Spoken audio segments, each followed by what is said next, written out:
Class, quick discussion and review on your foundation plan. So this is your classmates' work.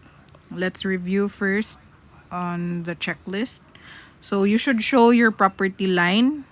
It is very necessary to show your property line because you don't want any of the structural elements to exceed the property line, because you might be hitting on your neighbors' pipes or septic tanks and you don't want that. So even this applies to any elements that are even under the ground level. Okay, so yeah. Secondly, you have to show your columns. Show your columns. Show your footing. Show your tie beam. Well, the tie beam only applies if you are designing a structure that is 6 meters up, and that is based on the NSCP. I mean, I could be wrong. I think it's 7. It's probably 6. So you just have to review your notes. Where am I now? 1, 2, 3, 4. Next to the tie beam, you can also show the retaining wall if necessary. Now, it depends on your design whether you need a retaining wall or not, but in her design, or your classmate's design, she needed a retaining wall for the rear part of her house.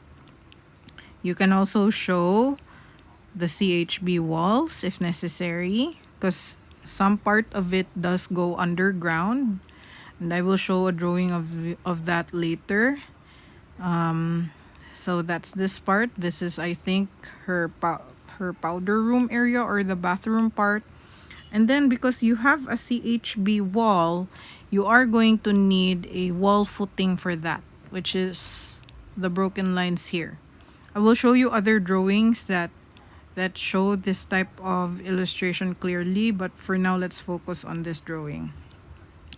So if you have a retaining wall, again, a retaining wall is typically by the way, this is reinforced concrete design, okay? So it would look different if it's a steel design or a timber design, but for a typical reinforced concrete house design, then this is what should ideally be seen. Aside from the dimensions, your column callout should still be here, plus your drawing title.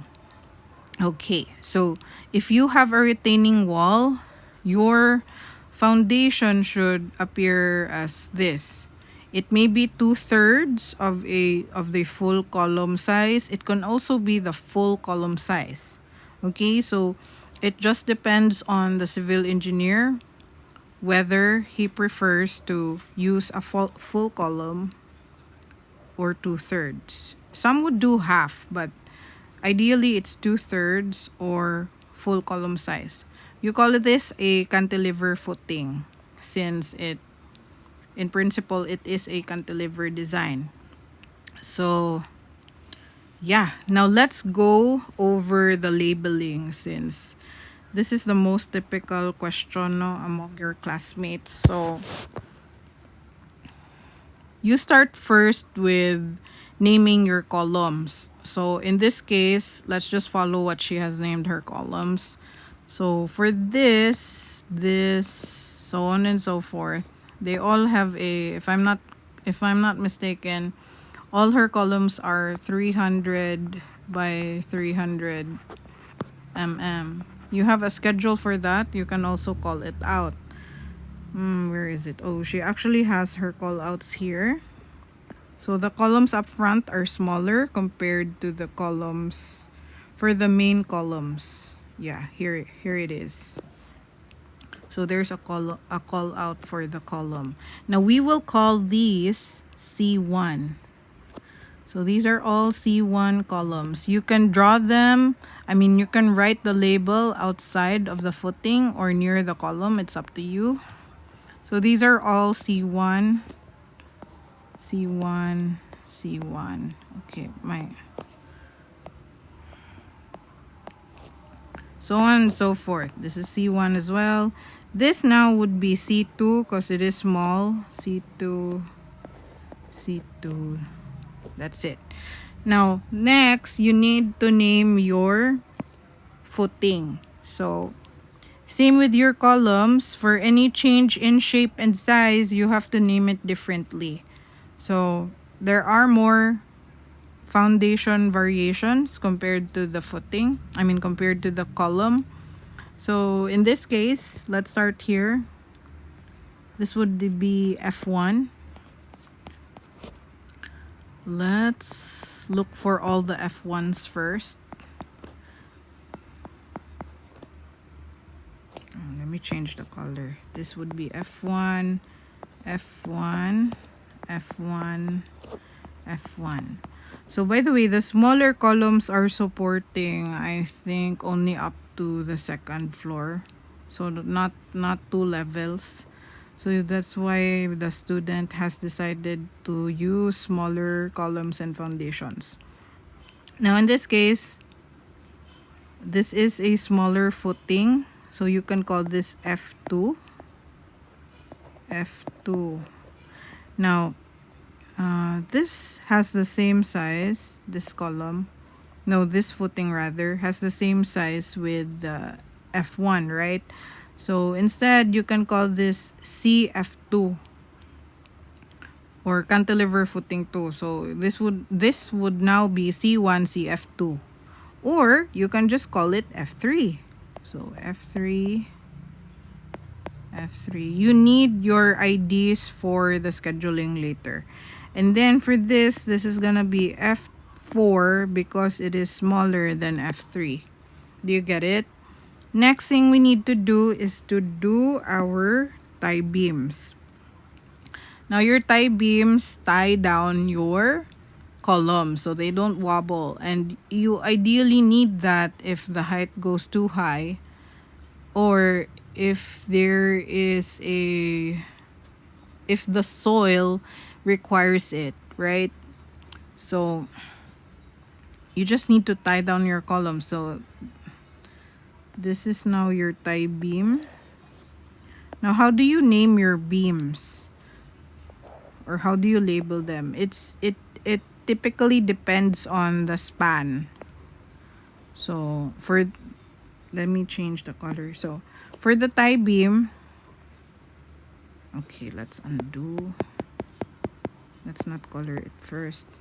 Okay, so you can start from the smallest span or start from the longest span. Let's follow her design. So this is the longest span. This is your tie beam. She called it TB1.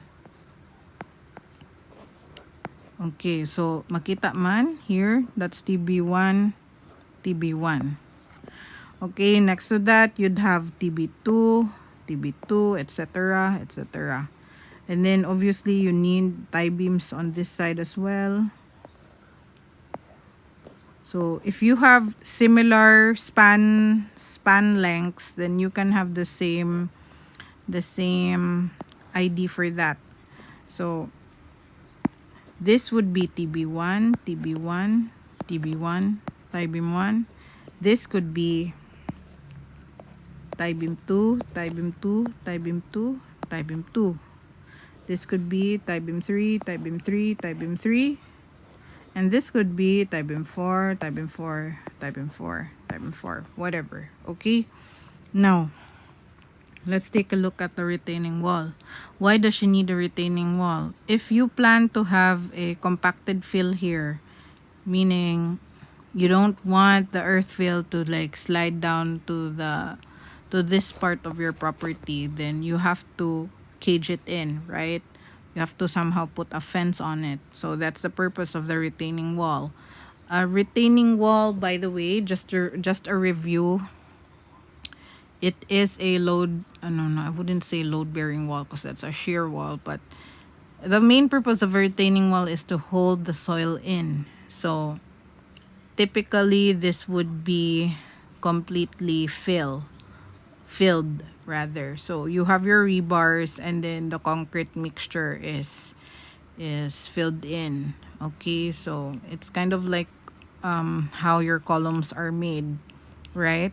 In some cases they do use different materials for the retaining wall, but the typical one is that, as mentioned. Now you have to review your site section and decide which part of your plan do you have a retaining wall on. So ideally this should also be a retaining wall. Let's use a different color. This should ideally be a retaining wall. This part, if I recall correctly, this part should be a retaining wall. Okay, because this part is still semi-flat. Okay. Next, you have to have this part of your design. Typically, this is around 300 to 600 mm on center. So it's just a grid.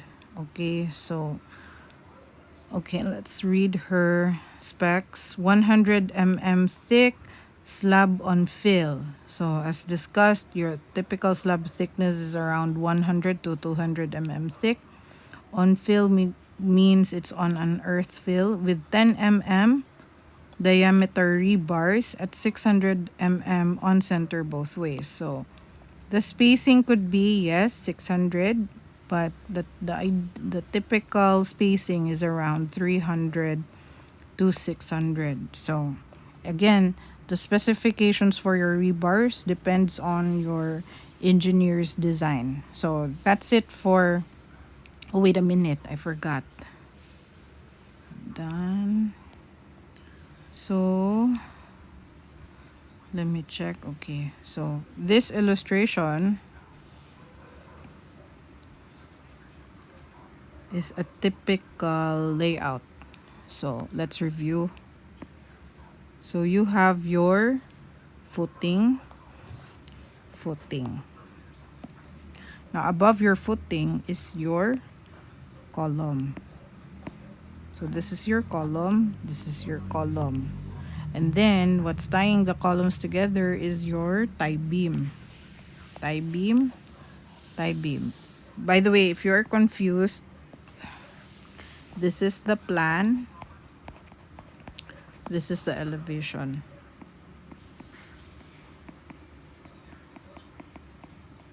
Okay. Next to that, where was I? So, okay, I made a mistake. So the tie beam is actually this part. This one. Oh, wait. Oh, yeah. Just kidding. The first one was actually correct. So this is the tie beam. This part. Now, you can draw it in a way where you'd use broken lines for whatever is underneath. So that includes your footing and your tie beam. And then you have your wall footing, which is typically around 300 mm. Kanisha. And then it carries your CHB. Okay? And then this is your NGL. Now let's clean this up.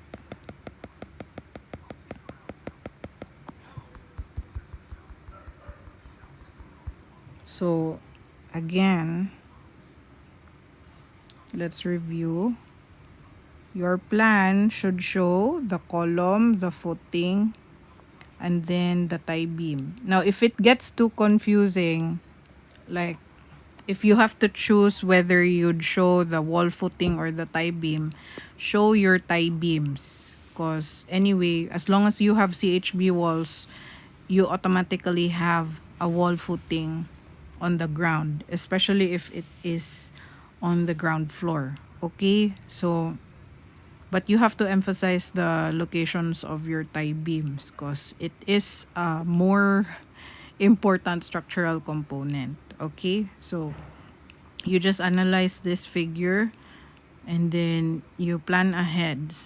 In some cases, again, it depends on on the on the firm that you work for.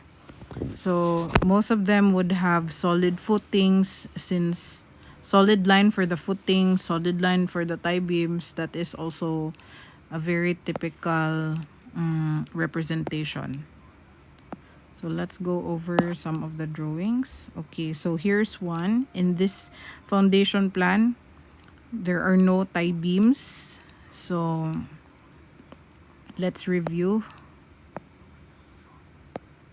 So you have the wall footing instead, cunning broken lines, and then you have the foundation, your column, and then the CHB, which is the wall. And then you also have to include your slab levels, like what's the thickness of the slab and where does it sit. In here it is plus 0.60 meters, and then this one's really important, the specifications. I guess that's it.